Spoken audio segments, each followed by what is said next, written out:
ધોધમાર વરસાદની આગાહીને લઈને ડાંગ જિલ્લામાં ભારે વરસાદ વરસી રહ્યો છે।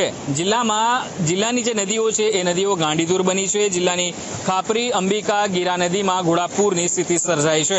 હાલ આપણે વઘઈના કિલાદ નજીક છે, જ્યાં તમને અંબિકા નદીમાં જે પાણીનો જે પ્રવાહ છે તે તમને બતાવવા માંગીશ।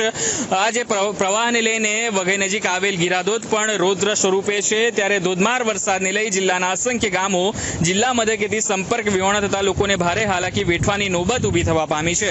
સાપુતારા હવામહાલ રાષ્ટ્રીય ધોરીમાર્ગ ઉપર ભેગડો ધસી પડવાના બનાવો પણ બન્યા છે। જિલ્લામાં છેલ્લા 2 દિવસથી ભારે વરસાદને કારણે અંબિકા નદીમાં ઘોડાપૂરની સ્થિતિ સર્જાતા અંબિકા નદીના કેચમેન્ટ એરિયામાં આવેલ કોઝવેપુરમાં ગરકાવ થઈ જતા અસંખ્ય ગામો જિલ્લા મથકોથી સંપર્ક વિહોણા બન્યા છે। આજુબાજુના જે વિસ્તારના જે લોકો છે એ લોકોનું જનજીવન અસ્તવ્યસ્ત બન્યું છે, જેને લઈને નીચાણવાળા જે વિસ્તારના જે લોકો છે તેઓને પણ એલર્ટ કરાયા છે। હિતાર પટેલ, ઝી મીડિયા, ડાંગ।